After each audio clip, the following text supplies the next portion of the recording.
Rinig ba electric fan ko? Comment down below kung rambling for 10 minutes. Hey guys! So, na-lockdown tayo and I've decided na for my first video that I would be talking about how to pass all the sets. Like, I would give set tips on how to pass the UPCAT, the ACET, the DCAT, the USTET, and other tests that I've taken last year. So, without further ado, so guys, gusto nyo ba maging Fighting Maroon? Gusto nyo ba maging Blue Eagle? Yes! Or gusto nyo ba maging Green Archer? Pew! Or Growling Tiger? Roar! Roar! Roar! So, kung gusto nyo yon at nagkakaram na kayo, I would give you tips on how I studied last year. I actually took the test on the month of September. Pero since Miss Rona happened, good luck sa batch 2021. Yes. Hindi wala pa ako narinig anything about the application even. So, last year, application was around the month of June to July. And then, ACET was the first test nung first weekend ata ng September. And then, DCAT was September 20th and UPCAT was September something for me. Pero iba-iba naman yung depende sa skill. So, this would be for those who are cramming since personally, I didn't go to a review center. I just studied with my friends and at school. So, this would be tips on how to cram since, alam mo yun, we all do it. Joke lang. Don't cram, guys. So, ayun. So, for the first part of this tips, I would give you the general overview of the differences. Because, okay, so general tip. There is no one-shot topic. There's not one single thing that would give away those sets. Like, I can't possibly say to you, guys, study this and then forget about anything else. Because all of the sets are, to be frankly, they really encompass the entirety of high school, of everything they taught during high school. Like, there are topics since grade 7, grade 8, grade 9, till grade 10. All the way from basic math, to functions, to logarithms, to pre-cal, not necessarily calculus, but since it's very widely encompassing, what I suggest for you as a general rule of thumb is to basically just get a bunch of practice questions and drill yourself. Because the one thing that these tests have in common, besides the fact that they encompass a lot of topics since grade 7, is that all of them are to somewhat degree time pressured. Some more than others, which I'll discuss later as I discuss the differences.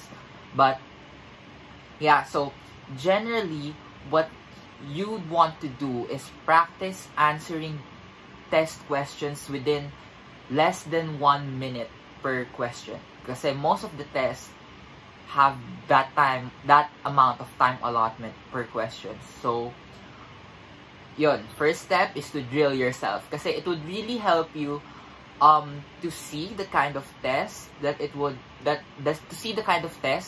would probably come up with, and to see those type of questions, to be familiar with them, to develop shortcuts in your minds on how to answer them quickly. And next thing is, if you have an earlier time to like review, is just to review everything, to remember as much as you can. But if you're trying to really cram, I suggest you compare notes with your friends if they've gone to a review center, to go on YouTube to study what you don't know. Kasi that's another tip, is know where you're weak. So for me, for example, I'm pretty good at English, I'm pretty good at science, so my weakness is math, so that's where I focus most of my attention to. So, for example, I would just give an hour to science, an hour to English, and I would focus more on maths. I would drill myself more in maths because that's where I was really slow. So I would see the topics such as logarithms. I didn't really know that. I would see the functions, and then I would yung mga ano yan? I can't remember yung mga functions na age, yung mga sequence, yung mga probability to somewhat degree. Yeah, may probability rin, guys. So, rip sa maths. Yung mga geometric functions, mga linear, mga ganon. Lahat yun lalabas, guys. So, wala talaga siyang isang, okay guys, ito yung laman ng UPCAT, and then go, take, ganon. Lahat meron. Well, later I'll discuss kung ano lumabas last year. Pero, yun, generally, lahat lalabas. So, you better start studying. Yeah, you better do. So, ayun. Drill yourself, know where you're weak, and focus on where you're weak. Study by group. That really helped me a lot. Kasi I studied with my friends, I studied with different groups, with my different groups of friends. Nagkaroon kami ng 1 week sa school na our profs would review us. So, yeah, it's really helpful kasi hindi lang isang review center kasi yung may alam kung ano yung lalabas. And every review center has their own different strategies. So, it's nice to compare. It's nice to try to learn multiple strategies if you have the time, if you have the bandwidth.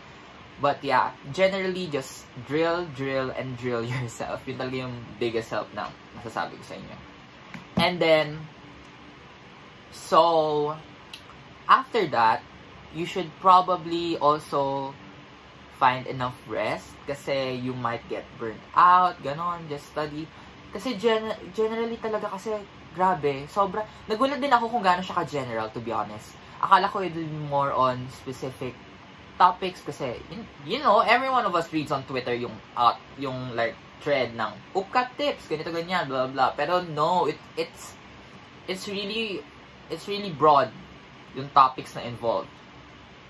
It really depends if you want to focus on one test, kung focus ka doon. Pero yeah, generally, if you want to take all of the 4 and you want to pass all of them, you have to study everything, which is impossible.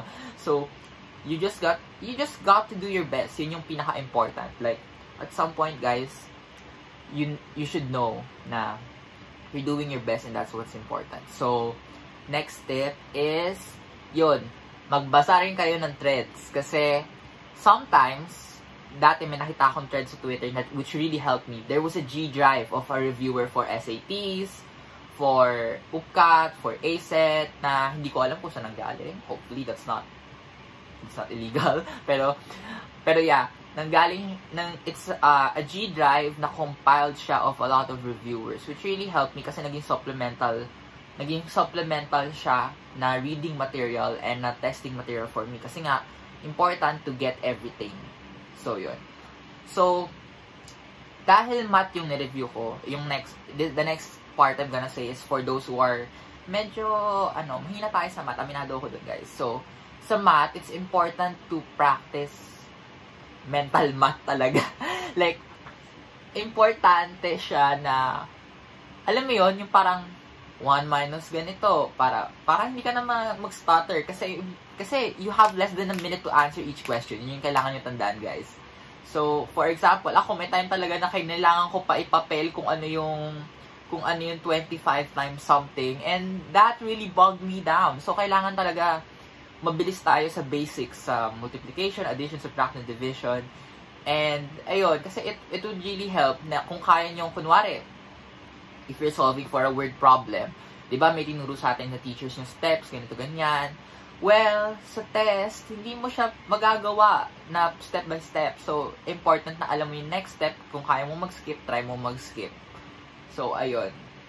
So, yun pa. Ito na, hacks na to. So, the next part is, dahil na-try mo na mag-drill yung sarili mo, dahil you're familiar with the test, that's why important yung first step, is that, ang tip ko, kapag nag-take ng set, is to eliminate. So, for example, pag may nakita kang question, kasi, pag may nakita kang question, may makikita ka agad na malayong sagot dun sa 4 na answers. So, eliminate those immediately, and then pumunta ka lang dun sa nearest answer. So, ito, pinakamadali ito pagdating sa math. Kasi, sa math, kita mo agad na kapag kunwari negative na agad yung lalabas, tanggalin mo na lahat ng positive na answers, di ba? Or pag even yung multiplicand, alam mo na even yung lalabas. So, tanggalin mo na lahat. So, yun yung ilan pa sa tips. Kasi, every second that you save would save you a lot of time. So, ayun. So, next. So, yun na lang ata yung tips ko. Pag may naalala ko along the way, I would insert it na lang. So, comparing the test.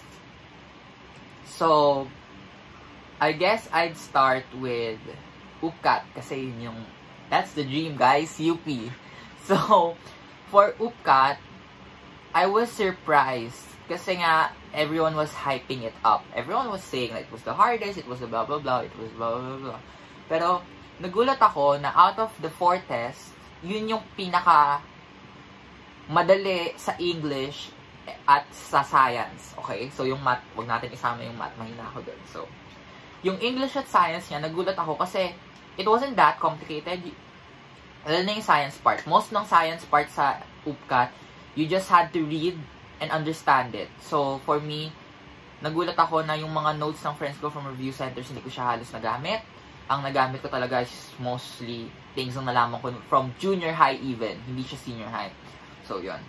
So, the thing is with UPCAT, ang mahirap kasi doon, yung Filipino, mahina ako doon, yung math, mabagal ako. So, yung math, may isang column ata ako at least of items na hindi natapos. Tapos, ang mahirap kasi sa UPCAT is, ang baba ng acceptance rate kasi ang dami nag-a-apply. So, it's not necessarily enough that we can pass. It's more of we have to really get the highest score that we can. And, ang problema pa sa UPCAT is, grabe na nga yung quota nila, grabe na nga yung score na kailangan mo ma-achieve, right minus wrong pa sila. So, basically, for every wrong point you get a minus 0.25. So, for 4 wrong questions equals minus 1. So, grabe yun. So, ako, I took my chances. I answered I guess, I didn't answer. I shaded it nung last 5 minutes na lang. Tapos, yun. And, I passed sa dilima naman, thank God. So, yun. So, yun yung sa UP, guys. So, science, intindihin nyo yung questions kasi nandun na yung answers. English, kaya nyo yan. As long as you understood English nung high school, you can probably take the UPCAT with no trouble. Nung math niya, it's really general eh. Wala rin talagang specific topics. I can't remember a specific topic sa math na lumabas. Usually, more on functions, more on polynomials, binomials, more on... Yung nahirapan ako, naalala ko, there were a few questions about na kailangan mo siya i-synthetic division, kung ano yung roots, mga ganun na problems. Doon ako nahirapan kasi mabagal nga akong mag-solve. So, yun. So, the next test is ACET. So, for ACET, sa ACET, it was the hardest for me kasi it was my first. And ACET is the most time pressured. Like, may isang subtest yung ACET na it was 45 items and 15 minutes lang. And I was like, bro. So, manghuhula na lang ba tayo? I mean, grabe yung ACET. So, yun yung talagang test na hindi ko na lang namalayan, dumadaan na siya sa akin. Tapos parang tantaranta ako na, shade, ano na to, parang ganon. So, yung ACET, wala siyang science. Yung English niya, I thought English in Ateneo would be the hardest kasi it's Ateneo eh. We all have that stereotype. Pero yung English niya, it was okay. It wasn't easy, pero it was okay. Alam mo yun, in-expect natin eh. Parang yung UPCAT, in-expect kong mas mahirap, pero it's more of getting more answers right rather than the difficulty. Ganon. So, for ACET, yun nga, besides the fact na sobrang time pressured, it's less than a minute per question. Lalo na yung dalawang maths part, dalawa yung math sa subtest. So, wala sila science, lumawa sila sa math. Grabe. So, yun, dalawa yung math sa ACET. Tas ang marami ako nakita sa ACET, yung word problems, yung mixtures, yung distance, yung at what time sila magkikita, the distance of blah blah blah kilometers, speed blah blah blah blah blah, yung distance, speed, ganon, mixtures, yung work, yung basta yung mga word problems na tinuro sa amin ng STM. Hindi ko alam kung saan sa inyo tinuro, basta yun. Tapos, yung nakaka-stress dun is that, ginagawa ko pa lang yung equation sa utak ko, 1 minute na dumaan. So, kailangan talaga mabilis sa ACET. Tapos, meron ding essay part, which I think, sabi nila, if you get a good score sa essay ng ACET, you would get something. You'd be invited to be in the writers group, something like that. Basta yun. May essay part din sa Ateneo na, besides the application, may essay part sa mismong ACET na 20 minutes lang ata o 40 minutes na kailangan ka gumawa ng essay about a certain topic. So, ayun. ACET, English, kaya nyo yan. Math, kaya nyo yan, basta mabilis kayo. Tapos, yung other subtest, kaya nyo yan, basta bilisan nyo rin lang din. Kasi sobrang time pressure niya. Yung iba ata 30 seconds, even less yung time allotment. So, the next test is DCAT. So, DCAT, yun yung pinakamadali, pero not per se. Ewan ko, for me, it was the easiest. Like, pagdating sa time allotment, saktong 1 minute, if not, give or take, kaya sagutan yung mga questions. I had time after that. So, kung nagawa niyo na yung UPCAT and ACET, kaya niyo na yung DCAT. Ang mahirap sa DCAT is that, di ba nga, I told you na most of the tests, yung topics nila is from junior high to senior high. Yung DCAT, may part ng test doon na senior high, which is yung maths part. May lalabas yan na lesson yun ng grade 11 or grade 12. So, yun yung medyo i-review nyo. Yung science part nila, sakto lang, it was spread out. It was... Meron isang question na hindi ko alam paano i-solve ng walang calcu, pero I don't know. Tamang hula-hula na lang. Tapos, ang cute, kasi meron sa huli, merong parang value something na test. So, the next test is, wala akong masabi sa DCAT. Sorry, wait lang, nag-skip ata ako. Sakto lang kasi siya talaga. Like, out of the 4, yun yung pinakasakto. Okay, next, for USTET, oh my gosh. So, ACET was the hardest, pero USTET is a near second. Kaya lang sa akin hardest yung ACET, kasi nga yun yung una ko. Pero some people would consider na USTET was the hardest. Akala ko it was the easiest. Na-scam ako, guys. So, sa Twitter nakita ko, and then alumnus told me na it was the easiest, pero nope. I came in there, I thought it was gonna be the easiest. Pagkatingin ko, guys, yung general knowledge na test nila, it was 80 items and it was only due for 20 minutes. Nasa instructions na you're not supposed to finish it. Pero kahit na, alam mo yun, grabe yung, sorry, I burped. Grabe yung kaba sa simula na parang, shucks, 80 items, 20 minutes, how? Like, kumakarera din ako nun, grabe. Naramdaman ko ACET na naman, pero it was a lot more items. Kasi sa Ateneo, it was only 40 items, 20 minutes. Ganun yung kada subtest nila. Sa UST, it was 80 items, everything. Like, yun yung sumakit yung ulo ko pagkatapos. And if you're taking accountancy and architecture, meron pa kayo isa pang subtest. So, each subtest was 80 items, and grabe ang dugo nung math. Hindi ko siya natapos. Ang dugo nung science, ang lalalim. Ang dugo nung English, lahat madugo, promise. Sobrang GG nung USTET ko. Tapos, yung English ng USTET, senior high, like Orcom. Yun, may mga lumabas na Orcom topics. Tapos, yung math nila, again, it's everything. There's not one thing that kaya na lahat. Walang ganun. Tapos, yun yung tumatak sa akin, yung English ng USTET. Kasi, hindi ko inaral yung grade 11. Inaral ko, like, subject verb agreement, mga ganun. Pero, may mga lumabas na out of this world. So, ayun, guys. 20 minutes na. Okay, so, tell me if you want to have another vid. This was just a small ramble of me trying to help you guys.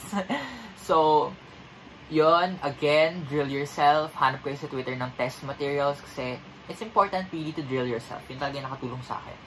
And be familiar with all of your topics.